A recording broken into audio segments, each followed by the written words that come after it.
বাংলাদেশ ক্রিকেটের উন্নয়নের জন্য এবং ক্রিকেটের সাস্টেইনেবিলিটির জন্য।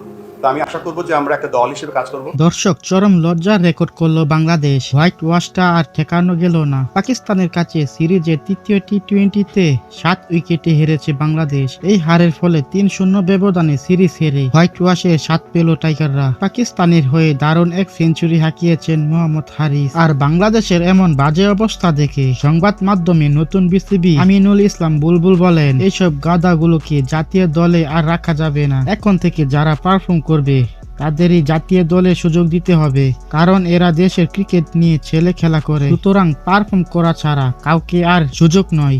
দর্শক, বিস্তারিত জানুন পুরো প্রতিবেদনে। লাহোরের গাদ্দাফি স্টেডিয়ামে টসে হেরে আগে ব্যাট করতে নামে বাংলাদেশ। এদিন ওপেনিং জুটিতে উড়ন্ত সূচনা পায় টাইগাররা। দুই ওপেনার তানজিদ হাসান তামিম এবং পারভেজ হোসেন ইমনের ব্যাটে এগুতে থাকে বাংলাদেশের ইনিংস। দুমদারাক্কা ব্যাটিংয়ে শেষ দিকে ছোট জড়ো ইনিংস খেলেন জাকির আলী অনেক। 9 বলে 15 রান করেছেন তিনি। এছাড়া তানজিম হাসান সাকিব অপরাজিত ছিলেন 3 বলে 8 রান করে। নির্ধারিত 20 ওভার শেষে 6 উইকেট হারিয়ে 196 রান সংগ্রহ দাঁড় করায় বাংলাদেশ। জবাব দিতে নেমে প্রথম ওভারে সাহেবজাদা ফারহানের উইকেট হারিয়েছে পাকিস্তান। 4 বলে 1 রান করে বিদায় নেন ফারহান। তাকে ফিরিয়েছেন মেহেদী হাসান মিরাজ। এরপর দলের হয়ে হাল ধরেন আইয়ুব এবং মোহাম্মদ হারিস। দুমদারাক্কা ব্যাটিংয়ে পাওয়ার প্লেতে ফায়দা লুটেছেন দুজন। 6 ওভারে 1 উইকেট হারিয়ে 56 রান তুলে পাকিস্তান।